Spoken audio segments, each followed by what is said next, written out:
Bonjour tout le monde, bienvenue sur la chaîne, très content de pouvoir vous retrouver pour ce qui semblerait être la dernière ou l'avant-dernière vidéo sur l'Euro sur la chaîne. Donc voilà, après on retournera un petit peu à notre football de club avec plaisir pour le mercato en tout cas. Et on verra par la suite. Donc, euh, donc voilà, on va donc voilà, constituer de manière très bête et simple, bête et méchante, mon 11 de l'Euro, qui j'aligne, qui j'ai kiffé voir, qui... Ouais, mon petit 11 de top de l'Euro, voilà, très simplement, voilà, sans vraiment se prendre la tête. Franchement, vous allez voir, même pour le visuel, j'ai pas cherché midi à 14h, franchement. Voilà, sans tomber dans la fainéantise, euh, je voulais rester un petit peu dans la DA de la chaîne et pas forcément mettre des grosses photos et ce genre de choses. Donc, euh, donc voilà, sans tergiverser plus que ça, voilà, je vais dévoiler le 11. C'est une vidéo qui va pas être super longue, mais voilà, qui fait plaisir. Voilà, on faut un petit peu débrancher le cerveau, mais ça fait plaisir. Du coup, le 11, donc à chaque fois j'ai mis un joueur et un remplaçant. Sauf pour les postes où, par exemple, en défense centrale, j'ai mis que 3 centraux en fait. Voilà, tout simplement. Du coup, au goal, j'ai mis Mamardashvili parce que pour moi, si la Géorgie sort des poules, déjà, il en est en grande partie responsable. Bon, il en prend 4 contre l'Espagne, oui, mais il a tellement sauvé la Géorgie en poule que tu peux pas passer à côté. Et voilà, c'est après la phase de poule, je crois que c'est le gardien qui avait réalisé le plus de pourcentage d'arrêt et qui avait évité le plus de buts à son équipe. Donc voilà, rien que statistiquement déjà. Voilà. Après, évidemment, il y a eu des matchs, il y a eu des matchs à élimination, certes, mais pour moi, voilà, il y a ce côté-là qui est super intéressant. Ensuite, derrière lui, j'ai mis Verbruggen, le gardien des Pays-Bas. Parce que pareil, je l'ai trouvé assez rassurant sur ses premiers matchs. Un petit peu moins par la suite, contre l'Angleterre ou ce genre de choses, mais même encore contre l'Angleterre, il sort une ou deux parades bien sympa. Donc voilà, moi, c'est ce côté-là que j'ai bien kiffé. J'aurais peut-être pu mettre Gounok, mais bon, voilà. J'ai préféré Verbruggen parce que pour moi, il est un peu plus complet sur la compétition. Voilà. Ouais, non, très rassurant dans les airs, dans les sorties, sur sa ligne, très intéressant. Et franchement, je pense il a 21 ans, je crois, donc il doit avoir vraiment pas mal de potentiel. Et on va suivre ça parce que ça a l'air sympa. Ça a l'air très sympa. Donc voilà. En défense, j'ai mis Pépé en titulaire. Voilà, second Pépé, 41 ans. Solide avec le Portugal, un peu plus solide même que Ruben Dias. Il y a deux trois interventions in extremis là qui sont passées sur Twitter. Franchement, c'est quelque chose. Et ouais, non, un vrai leader. L'âme d'un leader. Des interventions réussies, et pas mal de duels gagnés. Et je l'ai trouvé même au-dessus que par rapport à Ruben Dias. Donc non, franchement, je le mets là, et à 41 ans, c'est fort, franchement, c'est fort. Donc ouais, non, Pépé, sans discussion. Et je l'accompagne de Saliba parce que pour ces deux équipes-là, ça a été quand même solide défensivement. Et ouais, Saliba, voilà, hein, le seul Français dans la liste, hein, mais après, c'est vrai que le système de jeu et les idées de jeu ne permettent pas de mettre en relief vraiment des individualités, mais non, Saliba super intéressant, gagne beaucoup de duels, à la relance prend des risques. Comme on le connaît en fait, le Saliba qu'on connaît, surtout à l'OM, on l'a vu jouer, voilà, le Saliba qu'on connaît, et j'ai kiffé son euro, il s'est, je pense, imposé par rapport à un Deschamps qui lui faisait pas forcément confiance. Donc non, très content, et franchement, le haut niveau Saliba sur cet euro. Le latéral droit, du coup, j'ai mis Carvaral, ah bah non, il y a la porte avant, pardon, la porte en remplaçant. Voilà, un poil en dessous par rapport à Pepe et Saliba, je pense, mais une des pièces maîtresses de l'Espagne parce qu'il te permettait, en fait, avec le Normand, il gagnait tellement du duel haut qu'il te permettait de maintenir cette pression et cette contre-pression constante sur les équipes adverses. Ils étouffaient complètement les blocs adverses en gagnant leur duel. Et il s'est retrouvé quelques fois en 1 contre 1. Et franchement, non, très serein, très solide. Et il a rien perdu en Arabie Saoudite. Et même dans la relance, il prenait des risques, il montait balle au pied. Donc non, j'ai bien aimé l'euro de Aymeric Laporte. Voilà. C'est quand même bien dommage de ne pas l'avoir sélectionné équipe de France. Mais bon, ça c'est un autre débat. Carvaral au poste de latéral droit. Vous avez vu, j'ai essayé de pas mettre que des Espagnols et pourtant ça n'a pas été facile. Mais voilà, Carvaral au poste de latéral droit. qu'est-ce que j'ai besoin de dire, franchement? Voilà, hein. Parce que j'ai besoin d'argumenter. Solide dans les duels, offensivement super intéressant, il marque un but important en poule. Donc, non, Papy est toujours là et ouais, non, sur sa lancée de sa saison au Real Madrid, enfin sur sa Ligue des Champions au Real Madrid. Donc non, pas grand chose à dire de plus, j'ai beaucoup aimé. Dans un effectif comme ça, assez jeune, il a aussi apporté un peu de leadership et d'expérience, voilà, qui ont fait du bien à l'Espagne, je pense, pour aller gagner ce trophée. Derrière lui, j'ai mis Jules Koundé parce que j'étais pas convaincu au poste de latéral droit. Et au final, dans ce système très minimaliste qui consiste à défendre, bah, c'est plutôt utile. Il a complètement bouffé Doku. Il a bouffé Léao un peu moins quand même, j'ai pas envie de réécrire l'histoire. Il a pas vraiment bouffé Léao. Mais ouais, bouffé Doku, contre les Pays-Bas, pareil, solide. Donc non, pas grand chose à dire de plus. Un bel euro vraiment.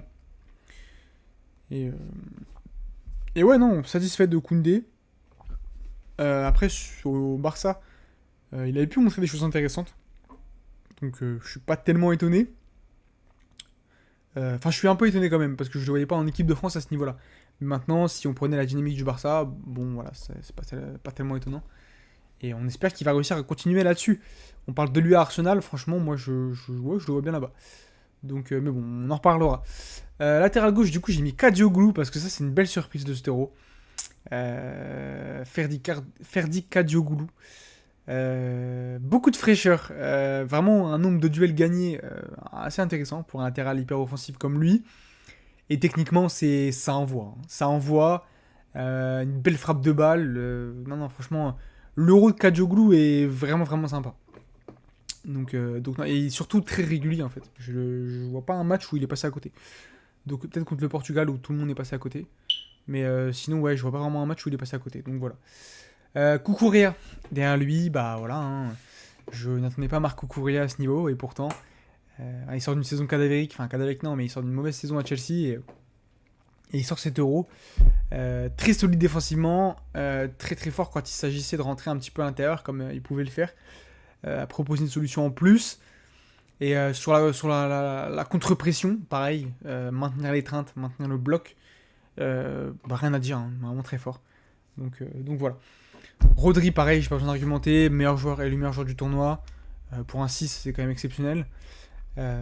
Sur la lignée de ce qu'il fait à City, très fort balle au pied, très fort sans ballon dans l'intelligence de jeu, dans le QI foot, c'est vraiment exceptionnel. Des gros contres en finale aussi, que j'ai bien aimé. Donc voilà, sur Foden, je crois notamment, ou Bellingham, je sais plus, mais voilà. Donc voilà, au poste de 6, je pense qu'il n'y a pas beaucoup mieux. Rangers, j'ai eu un peu de mal à trouver le 6 remplaçant. Peut-être qu'il y en a un évident et que j'ai pas pensé. Hein, voilà, hein. Mais j'ai eu un petit peu de mal. Maintenant, pour moi, son début d'euro était compliqué, mais au fur et à mesure, ça a été vraiment beaucoup mieux. Une capacité à casser des lignes balle au pied, en faisant des courses, en faisant des passes. J'ai vraiment aimé cette capacité-là pour Tijani Reinders. Je trouve qu'avec Schouten, il se complétait vraiment bien. Je mets Reinders, mais j'aurais pu mettre Schouten. Hein. Je pense que les deux l'un allait avec l'autre en fait. Donc voilà, très content de ça. Super intéressant et on attend de voir au Milan maintenant. Même s'il sort d'une saison pas horrible au Milan, mais voilà. Un peu plus de régularité quoi. Et non, voilà.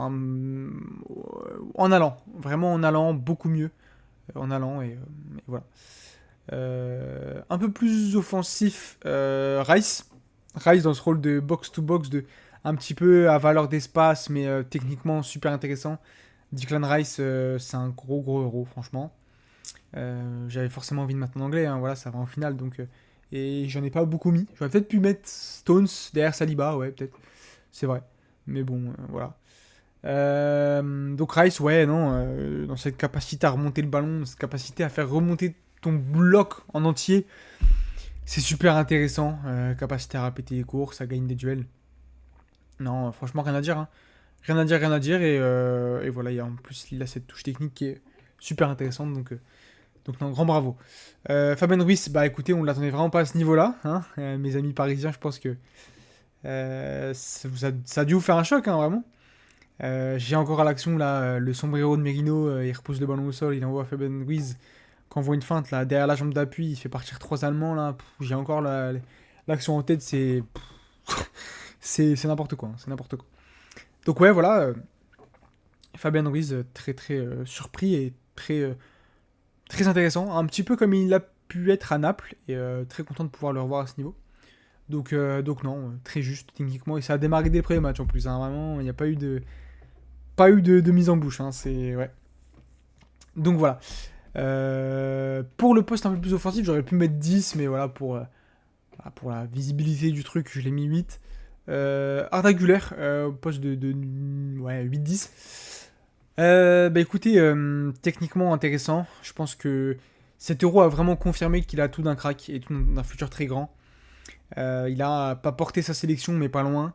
Il met un bon passo de zinzin au pré-match. Euh, non, n'importe quoi. Techniquement, trop trop fort. Capable de sortir de situations très très étriquées, très très.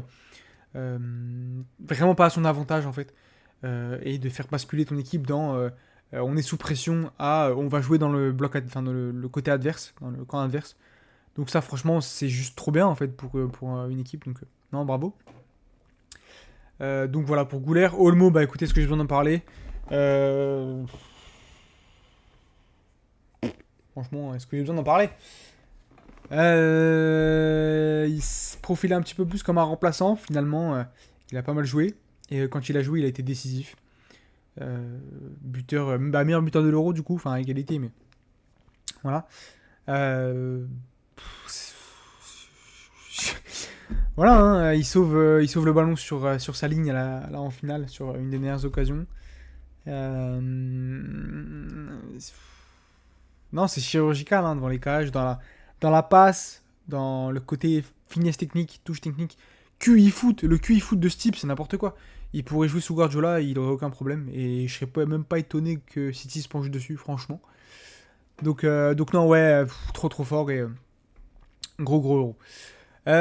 Ensuite, sur les côtés, bah, je vais en parler par paire. Voilà, Yamal Nico, euh, le débordement, la provocation à son paroxysme. Ils ont gagné des mètres incalculables, un nombre de mètres incalculable. Euh, un nombre de duels aussi incalculable. Ils ont mélangé n'importe quel adversaire. Et non, franchement, bravo pour ça. 16 piges et 21 ans en plus. Enfin, 16 et 21 ans. C'est n'importe quoi. Une insouciance, une fraîcheur, une verticalité qui a amené, qui manque en fait à cette Angleterre, à cette France, à ces Pays-Bas. Et non, vraiment, hein, trop trop intéressant. Et, non, surtout à leur âge, faire ça à leur âge, c'est vraiment incroyable. Donc voilà. Bravo, bravo à ces deux-là. Et j'ai vraiment kiffé les voir jouer, kiffé les regarder jouer. Et je suis super content pour eux. Surtout que Nico, moi, ça fait un moment que j'en parle. Au début, Yamal, j'étais un peu sceptique, je l'avoue, parce que voilà, le jeune âge, etc. Maintenant, Nico, ça fait un moment que j'en parle, ça fait un moment que je dis qu'il a vraiment pas mal de capacités. Il a peut-être un plus bas plafond de verre que Yamal. C'est pas très français ce que je dis, mais en gros, moins de potentiel que Yamal. Mais c'est très très fort. Et non, j'aime beaucoup, j'aime beaucoup. Donc voilà. Derrière Yamal, j'ai mis Saka parce que bah, il sauve l'Angleterre finalement en demi. Euh, un peu plus de capacité de débordement, de provocation qu'Arsenal. Peut-être un peu moins bridé aussi, je sais pas. Mais j'ai vraiment aimé. Par moments, il mangeait la ligne. Dans ce système un peu vraiment très fluide, trop fluide même. On a même vu piston. Donc voilà. Super intéressant, il sauve son équipe. Belle frappe de balle. Et non, il aura été décisif. Moussiala, bah écoutez, voilà, si le rôle de l'Allemagne. En fait, j'ai hésité entre Nico et Moussiala à mettre qui en premier, tu vois, titulaire, mais bon, au final, voilà, c'est un peu pareil. Maintenant, je pense que si l'Allemagne va plus loin, il n'y a pas tellement d'hésitation. Moussiala fait un euro génial. Techniquement, devant les cages, vraiment impressionnant. Maintenant, bah, il s'est arrêté trop tôt, hein, voilà, c'est dommage. Mais non, vraiment vraiment le très très haut du panier. Et on a hâte de voir comment ça va finir. Et enfin devant, bah, Gakpo, Cody Gakpo. Ne serait-il pas en train de se transformer en Xherdan Shaqiri des Pays-Bas? Bon que dans les compétitions internationales. Et en club, c'est plus compliqué. On sait pas. Mais Cody Gakpo, ouais, décisif. Il est meilleur buteur à égalité, je crois, avec Olmo et Miko Tate, justement. Donc voilà. Et non, super intéressant dans le déplacement, dans les courses, dans cette capacité à interpréter les espaces et devant les cages. Hein, voilà, même il y a 2 buts, je crois, où c'est des frappes contrées, faut les mettre. Hein, et voilà. Et derrière Mikotadze, bah écoutez, parce qu'il a porté la Géorgie un peu plus que Gvara, j'ai l'impression, franchement. Même si c'est vrai que c'est un gros collectif avant tout, j'ai l'impression qu'il a été un peu meilleur que Gvara. Et ouais, c'est mérité. Voilà, des buts compliqués à mettre. Le but en pivot, là, il est franchement pas simple. Et non, voilà, maintenant, on va voir dans quel club il va atterrir en Ligue 1. Mais gros euro de Mikotadze. C'est marrant parce que là, l'expression il faut un bon gardien et un bon attaquant pour gagner un tournoi international. Gakpo Verbruggen, Mamardashvili, Mikotadze. J'ai même pas fait exprès, mais voilà, maintenant les deux n'ont pas gagné, mais les deux auront été quand même. Enfin, les Pays-Bas en demi. Et la Géorgie va beaucoup plus loin que ce qu'ils pouvaient espérer. Donc voilà. Voilà, je crois qu'on a fini pour ce 11. N'hésitez pas en commentaire, donnez votre 11, donnez les joueurs sur lesquels vous êtes d'accord, pas d'accord. Je répondrai à tout, bien sûr. Et c'est intéressant d'avoir les avis de tout le monde, parce que moi, après, c'est aussi ma sensibilité foot qu'a joué, je pense. Je pense que des joueurs d'équipes au football un petit peu plus minimalistes ont peut-être fait de meilleurs euros dans leur ensemble. Même si là, j'en vois pas trop, mais voilà. Donc ouais, n'hésitez pas en commentaire, c'est intéressant. Le petit like, ça régale comme d'habitude. L'abonnement, comme d'hab, ça régale pour suivre la suite. Du coup, avec le Mercato qui arrive, enfin pas mal de vidéos Mercato qui reviennent, du coup. Et puis bah, les débuts de saison, hein, forcément. Donc voilà. Sur ce, à très très bientôt. Je sais pas quand exactement, parce que voilà, il y a le travail et tout, mais à très bientôt. Salut.